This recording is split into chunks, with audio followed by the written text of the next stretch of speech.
Welcome back, everybody, to Dr. Sellers Educate. If this is your first time here, go ahead and subscribe to this channel so that you can be notified every single time there's a new episode. If this is a return experience for you, we are excited to have you back, and we are thrilled to continue to support you on your journey. In this episode, we're going to cover just two topics today. First, I want to remind you that we are closing out on our last quarter in 2022. So there's still time for you to follow that 7-week study plan and to get certified before the end of the year. If you're like me, it was on my bucket list for 8 years. Yes, I said that correctly. It was 8 whole years. This is a no judgment zone. We here at Dr. Sellers Educate are committed to supporting you until you are successful on the CNE exam. All right, so that's number one.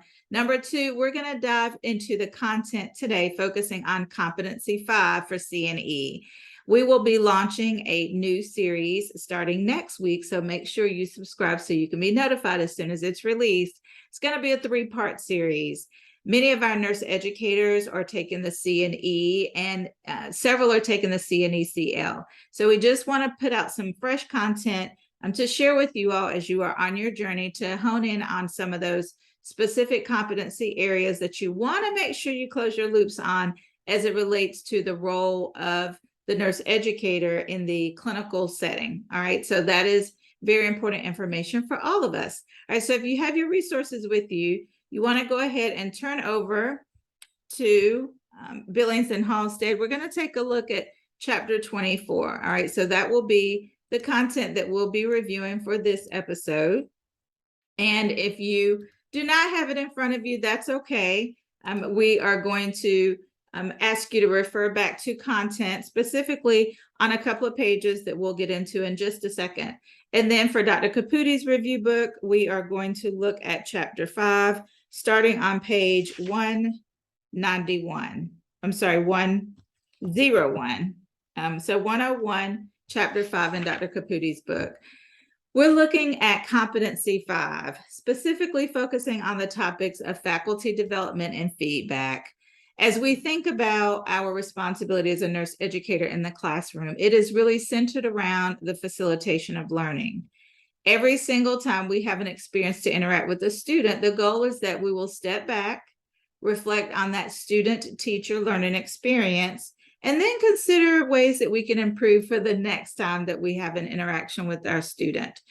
Billings and Halstead describes the role of critical reflection, not just in the interactions that we have with our students, because we certainly want to make sure that we are supporting the development of clinical judgment and good, sound clinical reasoning with our students. And reflection plays a critical role in that process. All right, so we tend to talk a lot about the students' responsibility to reflect on their clinical experiences. But for this episode, we're focusing on our professional development. When we look at Competency 5 for the CNE, as well as several of the competency elements in the CNE-CL and CNE Novice, we understand that this responsibility is also a focus for us. Okay, so taking the time to reflect, taking a look on page 460, where you're going to see a good description of the role that reflection plays for us in our role as nurse educators. The first critical component is just stepping back and taking a self-assessment. What worked well during that student-teacher interaction? What didn't go so well? And what resources do I need from a professional development standpoint or from my mentor to help me do a better job to facilitate learning the next time I have an interaction with my student? We want to enrich the learning experience for our students, and one of the key strategies that we can use is being prepared. This is also described as a way for us to demonstrate civility in the classroom. So being well prepared for the content that we're going to cover for that specific classroom interaction that we're going to have with our student. All right, and then the second component is taking a look at the shared mental model. As it relates to interprofessional teams, we know that in the clinical setting, our focus is making sure that patient outcomes are good, right? That is ultimately the reason why we are there, is to improve the health of that patient, that client, and to ensure that patients are able to be discharged in a timely manner. Well, it's very similar when we think about the role as a nurse educator. We do work in teams, and so we want to ensure that we are collaborative and that we are role modeling those type of interactions between our colleagues that we want our students to emulate. All right, so thinking about the responsibility that we have and the onus that we can take when it comes to that shared mental model and interacting with our colleagues. And then lastly, there are actually two types of reflective thinking. First, there's mindfulness, and also described in Billings and Halstead book as thinking on our feet, right? So this is real-time thinking and processing. That's what I like to call it. What we're going to do next, or how did our interaction influence the teaching and learning experience with our students? And then second type of reflective thinking is the one that we often think about, which is a debriefing type of experience. So the interaction with the student has already happened. So perhaps it's at the end of the class, the end of the day, the next week. We're stepping back and we're thinking about how that interaction was for the student, as well as the students in our class, as well as for us as educators. Development is a huge component of the process. And one step when we think about development is who's going to help us along the way on our journey. One key component is balancing. So we want to think about those workload demands. We want to talk to our mentor. We want to think about the onboarding experiences that we've had to reflect on whether or not there are some pearls of wisdom that we can pull from when we were onboarded. And then, of course, looking at the professional development resources. These components, or these, I like to say, support systems, are going to help us better manage and better balance all of the competing priorities that we have in the academic setting.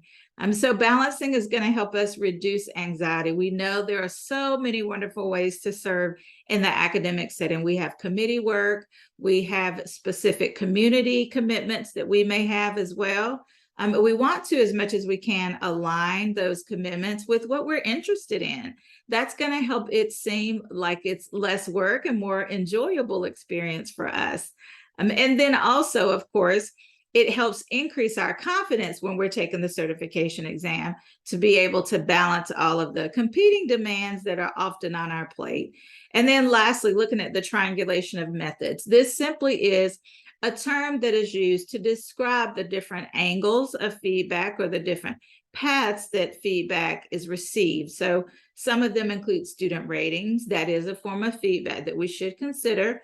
And then we have feedback from our peers. And of course, we should be just taking a real good, honest self-assessment of where we are from a stance of our nurse educator competencies.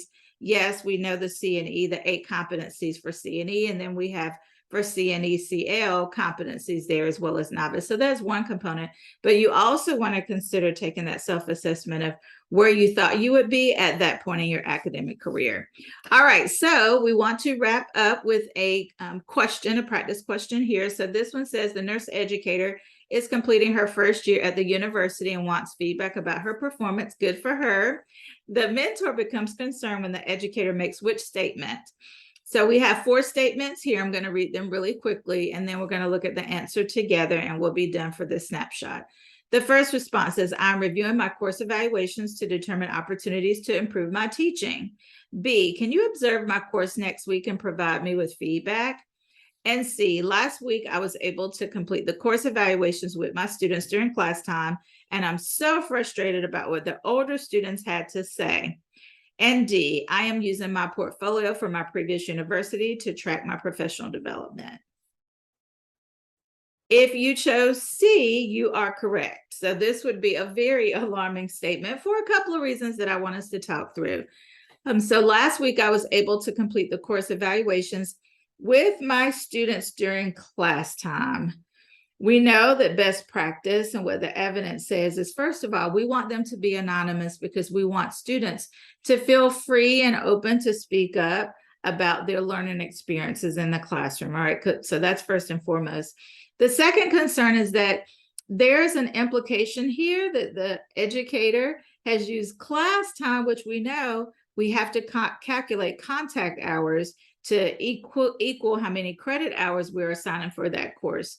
So it is often a best practice not to complete course evaluations during class time. Okay, so you definitely want to check your university policy, but from a standardized standpoint and a more global standpoint, and we want to ask students to complete those course evaluations usually at the end of class. And then the third concern, just in this first part of the answer, is that we want to ensure that students feel open to share feedback, honest feedback. And oftentimes that's going to include a peer coming in and really proctoring and being there with the students while they're doing the evaluation. And the faculty, that is the instructor of record, is not in that classroom. Okay. And then the last component is another alarming statement, because there's a bias here, right? She's saying that the older students are frustrating her. So one would ask, how does she know which students completed the survey, right? And then second is the bias, right? We never want to create biases with our student-faculty relationships that we have. We always want to ensure that we are being fair and equitable in our classrooms, and that we are creating an inclusive environment. And the statement here categorizing one set of students would be very concerning. All right, this is our snapshot for this week. I thank you so much for joining me in this episode, and I look forward to seeing you next time. Have a great one, everybody. Bye-bye.